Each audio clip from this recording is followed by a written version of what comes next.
Good afternoon, and welcome to our Bibimbap demo celebrating March as National Nutrition Month. We're going to make a bibimbap bowl today, and bibimbap bowls are very nutritious because they can be customized. It starts off with rice, and actually the word bibimbap means mixed rice.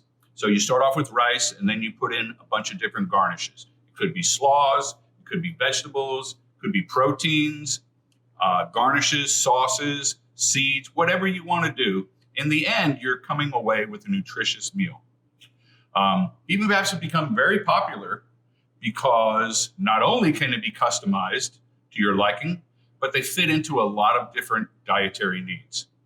Vegans could be just vegetables, could be tofu, could be salmon, people that eat fish, could be chicken. It doesn't matter what you put on it, it's up to you. As far as nutrition goes, since technically rice is in a bibimbap bowl, I like to mix up my grains.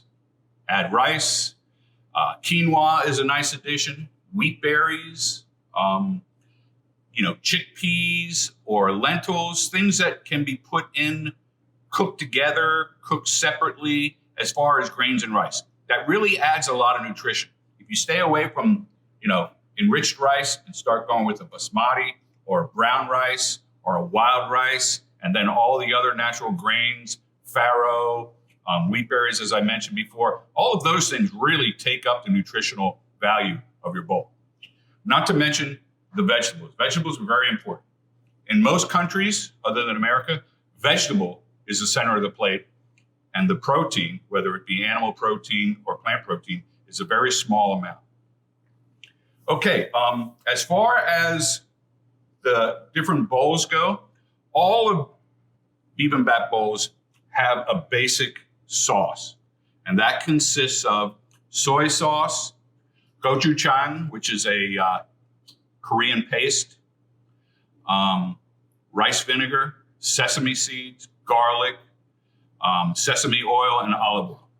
And all of the traditional bowls get this sauce, and then whatever other sauce you want to put on it. I like to use a bunch of different sauces because not only does it add to the beauty, but it adds to the different levels of flavor that are involved in the bowl. Okay, let's go ahead and get started. Okay, so we're gonna go ahead and make our cucumber slaw. And while that's going on, I'm going to go ahead and cook the salmon because, time is good. It's all about making sure everything finishes at the same time.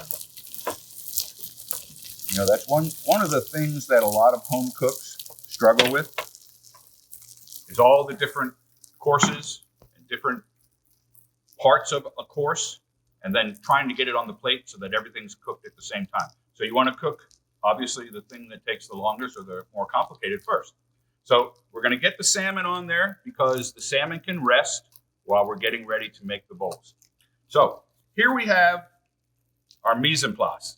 Mise en place is everything ready to go, or at least as far along so that you can continue to progress in an orderly fashion without any hiccups.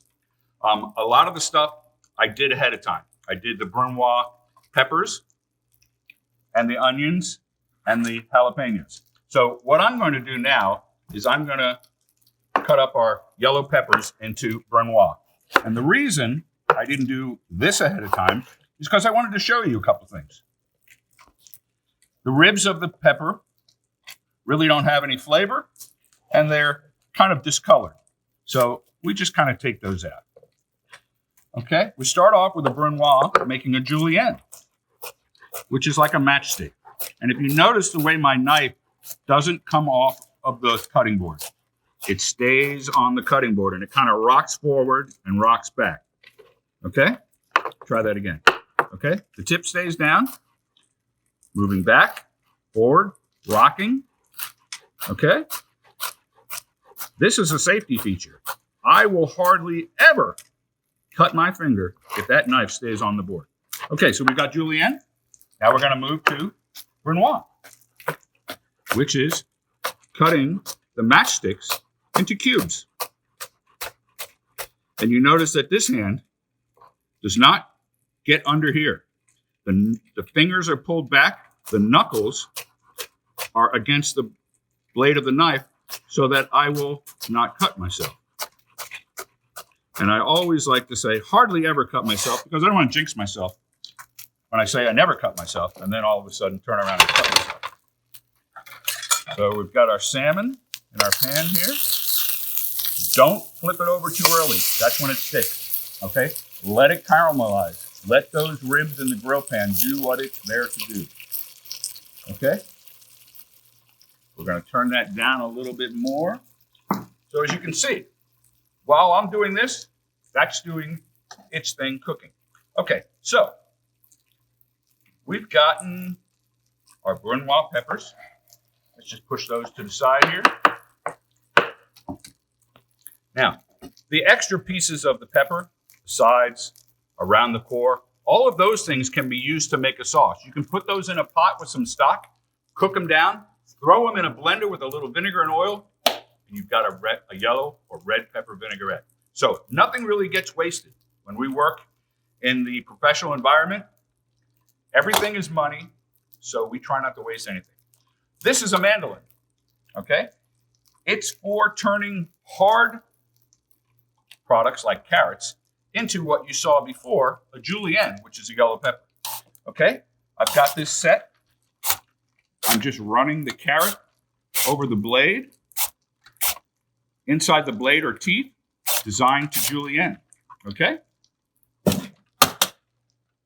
Now, you see how easy that was? I've got my matchsticks, my carrot matchsticks. Okay? So what am I going to do with those? Just like I did before, I'm going to change those into Brunoise. These are all French terms because the French were the people that wrote the cookbooks first. So they got to name everything. It's kind of like winning a war. If you win the war, you get to tell everybody what happened.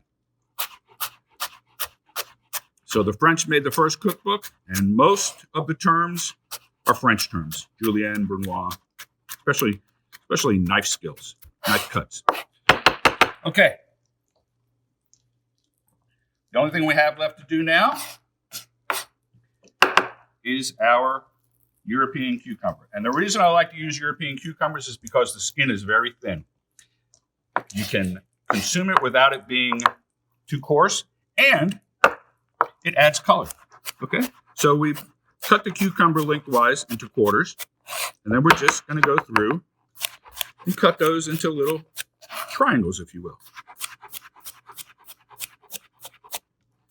Depending on how good you are, you may want to lay your cucumbers like this so they don't move. Me, it doesn't matter. My hands are going to hold this cucumber in place, and it's not going to go anywhere. But as you're starting out with cooking and learning and teaching yourself, just make it safe. Safety first. Okay. We have our mise en place ready to go for our sambal, our cucumber slaw sambal. Sambal is basically a salad that has vinegar and fresh vegetables, okay? Depending on where it comes from, usually has pickled ginger in it, depending on what location the sambal comes from in the world. Okay, so if you notice on your recipes that you were sent, the cucumber slaw looks a lot like the black bean Southwestern slaw, right? Except for a couple of key ingredients. And what are those key ingredients? Black beans, corn, and a different kind of dressing. So, you've gone to the trouble of making all this mise en place, which takes time. Okay? So, why not utilize that and make more than one? Okay? So you're basically taking the time and effort that it took to create this, and you're doubling your production. Okay? So, as we were follow along with the recipe, we have rice vinegar, a little salt, we have some spices, cumin. I love cumin, so I like to use a lot of cumin. Sesame seeds. These are already toasted. Toasting sesame seeds brings out the flavor. It's kind of like the oils come out of the seeds and add flavor. Okay? The next thing we add is pickled ginger juice. Basically, it's sushi pickled ginger, and you're just pouring out the vinegar that's in it because it's very flavorful with a lot of ginger. Take a handful of pickled ginger, just kind of chiffonade, another French word, meaning shred. Throw that into the slaw. Okay, add our oil. Olive oil is usually the oil of choice. We're going to toss the slaw. Okay, very colorful, right? Okay, that's going to go great on top of our bowl. Okay, as I mentioned before, we've got all of this mise en place that we've made. And we're going to, well, we don't need the pickled ginger anymore, but we're going to add all of our mise en place that we didn't use for the cucumber slaw into a different bowl. We're going to add some of the stuff that we had already previously prepped, some scallions, some red onions, red pepper. We already have the yellow pepper in there, cilantro. Okay, now the only difference is we're not going to make this Asian. We're going to make it Southwestern. We're going to add black beans. We're going to add the corn. And I recommend this time of year, frozen corn is better than canned corn. Okay? And then we've got a little bit of the dressing that's changed is a Southwestern dressing. I already added the vinegars and the oil and the spices just to move things along. But really, if you were going to make this, it would literally take you seconds to put vinegar in a bowl and the spices that we already have. Squeeze a little lime juice in there because that's also different. Southwestern is lime. Asian's lime too, but this recipe for the cucumber slaw does not have limes in it. So all of a sudden, we have a different vinaigrette, which is changing this to a Southwestern theme rather than an Asian theme. Okay? Okay? These are our two different slaws that we're going to use for our two different bowls. Similar, but very different. Okay? Next thing we're going to do is we're going to start making our sauces.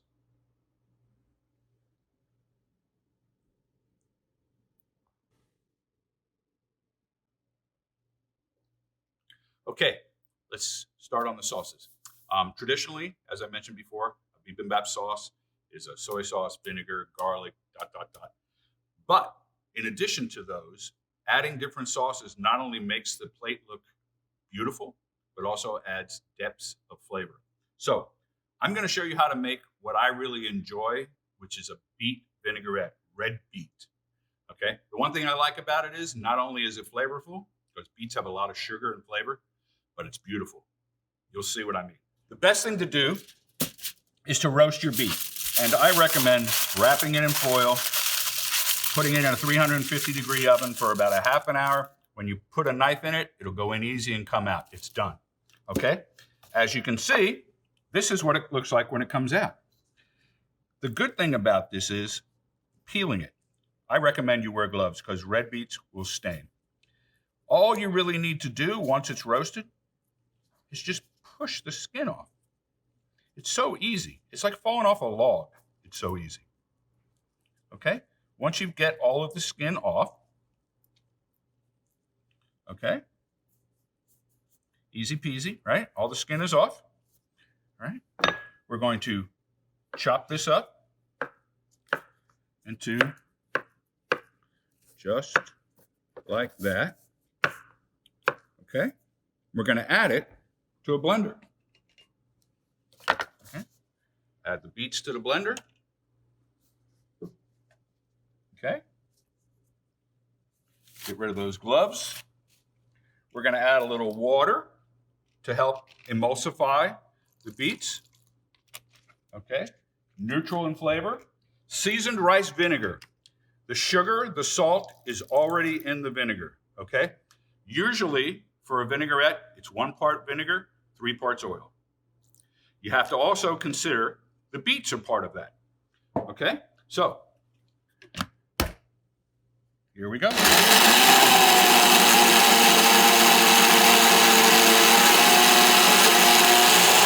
to be a little loud on tape. See that color I was telling you about?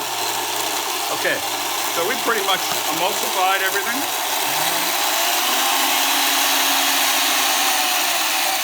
All right, we're going to take it down to a low roar. We're going to start adding our olive oil. Okay, just a little bit at a time while the blender's on, and we're making a vinaigrette. This will stay emulsified, meaning it will not separate. Okay? Done. Take a peek in there. Look at that color I was telling you about. Okay? So, now you can imagine when you start adding that to your bibimbap bowl, how totally cool that's going to look. Okay? That's our first. We already have it. I made it ahead of time. We put it in a squeeze bottle. Squeeze bottles are very important. You'll see later. If you have squeeze bottles or if you want to invest in squeeze bottles, it's a good idea. If not, a spoon works just fine. Okay, our next sauce that we're going to make is a cilantro chutney. It's very similar to a pesto, but if you've ever been to an Indian-style restaurant and you get the papadon at the very beginning, this is the green sauce that you're going to get. Okay, you've got cilantro, stems and leaves. Okay, we're going to make an emulsion out of it. We're going to add some jalapenos for some heat. We're going to add a little bit of vinegar. We're going to add some lemon without seeds. That's why I squeeze it into my hand so that I can separate my fingers and catch the seed. See how the seed is caught there? Okay. We're going to add a little bit of oil, a little bit of salt, and cumin. Again, my buddy, Mr. Cumin. And I like to be heavy on the cumin. Okay? If you notice, this is kind of a cylinder type of a bowl. It could be a measuring cup, whatever you have that is that kind of a shape, because it's a lot easier to make this into an emulsion if you've got an up and down kind of a look to it. Okay? And as I mentioned before, stems can be used, so you can go ahead and add a little water to help get you to that emulsion shape. And in a couple of seconds, you're pushing down, you've got the beater on, and pretty soon you start to get liquefied. And that's what we want. It's a very easy sauce. It's basically cilantro, heat from the jalapenos, flavor from the cumin, a little olive oil, a little vinegar, and salt and pepper. You can decide whether you want to add the vinegar, whether you want to add the oil. Once you taste it, you can decide. If you don't want it to be a vinegar type of a sauce and you just want it to be a puree, then that's what it is. So that only took probably less than a minute. I recommend getting one of these emulsion blenders. If not, you can certainly use the blender that we use to make the beef vinaigrette. It just cleans up a lot easier. Okay, so as you can see, we're liquefied. We're sauce-like. Okay? That's it for our sauces. We're going to add this to a squeeze bottle, and then we're going to build our bowls.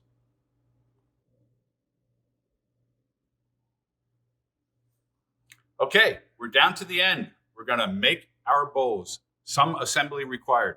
If you noticed, whatever kind of bowl you use, it really doesn't matter. This is kind of a rustic look. I've kind of fanned out the spinach so that all the leaves are in the same direction. I did that ahead of time because it's kind of tedious, but in the end, it looks so much better to do it that way. Okay, from spinach, we go grains.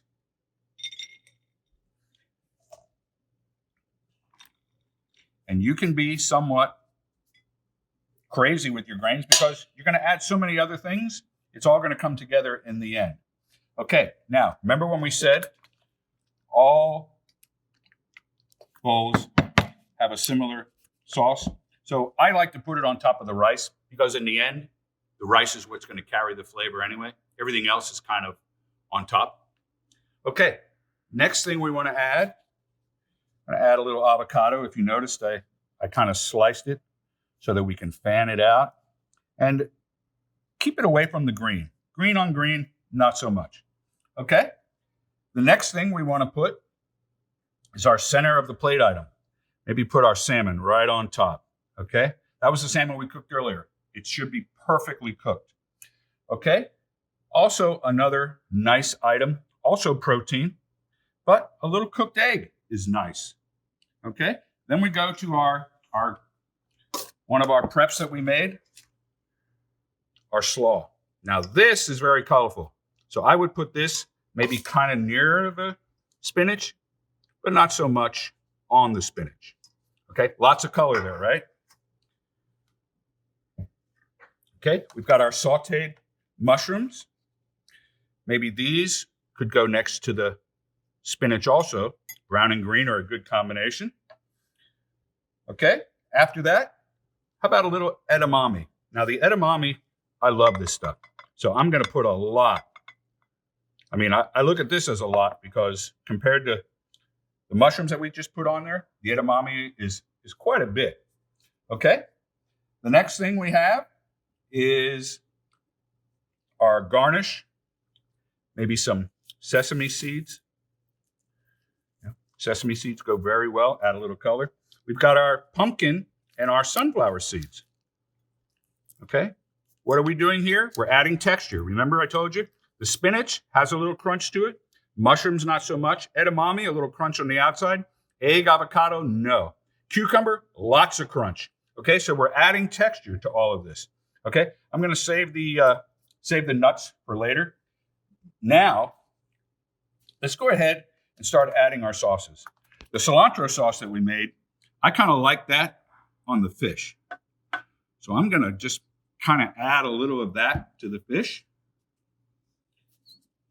Another good flavor, sriracha. Adds the heat, right? Okay, and then talk about color. Here's that stuff I was telling you about, the beet vinaigrette. Okay, so now all of a sudden we have created a nutritious meal. Okay, all of that stuff we handmade, except for maybe the spinach and the edamame beans, but we sauteed the spinach, we made the relish, we cooked the egg, obviously the sauces and the salmon. Okay, the next we're going to do is a different style bowl, as you can see, not quite as rustic, kind of a more of an elegant look, if you will. Okay, we've got arugula here. I've got a large rim to my plate, which you'll see why we chose that.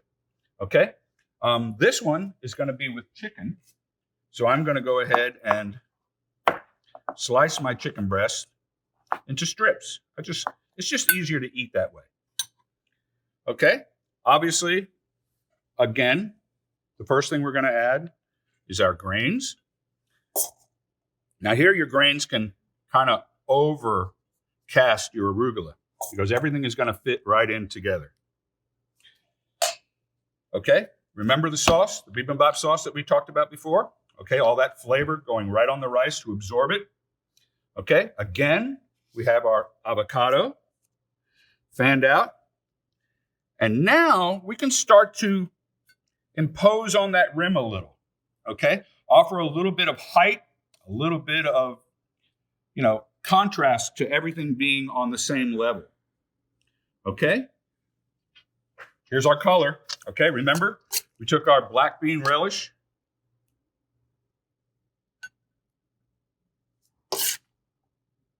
which is going to go very good with chicken, okay? Couple of pieces of chicken, maybe laid right across the top of that. Okay, like I said before, who doesn't like edamame? Okay. And last but not least, as far as building this, a little mushroom. And you can see how I'm going onto the edge. Okay, now let's drop an egg right there. Let's drop an egg over here, kind of keep things separated.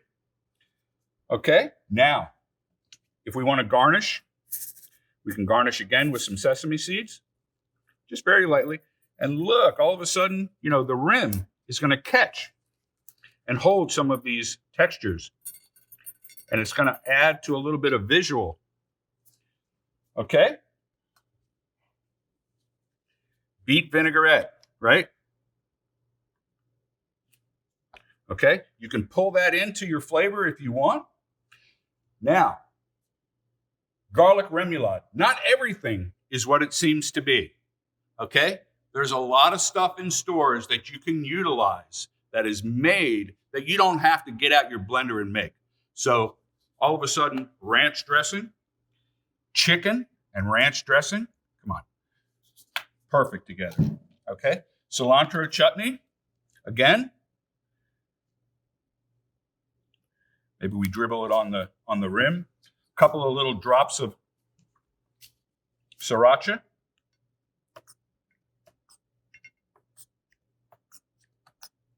I like a little sriracha on my chicken, so I'm just going to do a little drizzle there. Okay? Now, we have just made 2 beautiful bowls. You decide how you want to create, what you want to put in it.